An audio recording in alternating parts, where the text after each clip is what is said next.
नमस्कार दोस्तों। भारतीय सिनेमा में कई फिल्में आईं और चली गईं, लेकिन कुछ फिल्में इतिहास बन गईं। जय संतोषी माँ ऐसी ही एक फिल्म है। आखिर 1975 में इस फिल्म ने ऐसा क्या कर दिखाया कि पूरा देश इसकी भक्ति में डूब गया। आइए जानते हैं। साल 1975 भारतीय सिनेमा का एक ऐतिहासिक वर्ष। एक तरफ शोले, दीवार, चुपके चुपके और आंधी जैसी बड़ी फिल्में रिलीज हो रही थीं। इन फिल्मों में उस दौर के सबसे बड़े सितारे थे। ऐसे समय में एक छोटी सी धार्मिक फिल्म सिनेमा घरों में आई, जिसमें न कोई बड़ा सुपरस्टार था और न ही विशाल बजट। लेकिन रिलीज के कुछ ही दिनों बाद इस फिल्म ने ऐसा कमाल किया कि पूरा फिल्म उद्योग हैरान रह गया। यह फिल्म थी जय संतोषी माँ। निर्देशक विजय शर्मा की इस फिल्म में मुख्य भूमिकाओं में कानन कौशल और आशीष कुमार नजर आए। फिल्म का संगीत सी अर्जुन ने दिया और इसके भजन आज भी श्रद्धा से सुने जाते हैं। अब बात करते हैं फिल्म की कहानी की। कहानी सत्यवती नाम की एक सरल, संस्कारी और धार्मिक महिला की है।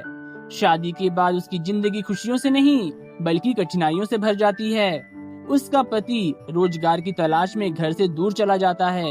इधर ससुराल में सत्यवती को ताने, अपमान और अनेक कष्ट सहने पड़ते हैं।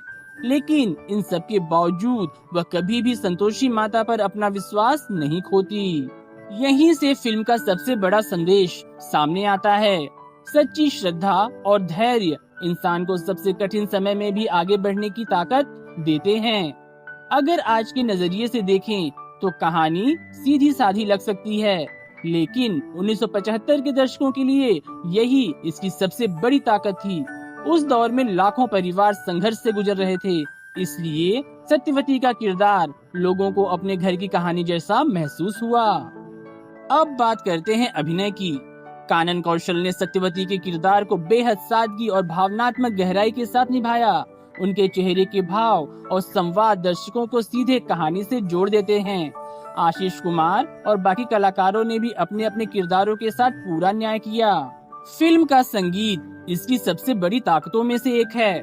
मैं तो आरती उतारू रे संतोषी माता की जैसे भजन सिर्फ फिल्मी गीत नहीं रहे, बल्कि लाखों श्रद्धालुओं की पूजा का हिस्सा बन गए। यही वजह है कि आज भी ये भजन मंदिरों और घरों में सुनाई देते हैं। अब बात करते हैं उस घटना की जिसने इस फिल्म को इतिहास में अमर बना दिया। कहा जाता है कि कई शहरों में लोग सिनेमा घरों में प्रवेश करने से पहले जूते चप्पल बाहर उतारते थे। कई जगह दर्शक स्क्रीन पर संतोषी माता के दर्शन होते ही हाथ जोड़ लेते थे। फिल्म देखने का अनुभव किसी धार्मिक आयोजन जैसा बन गया था।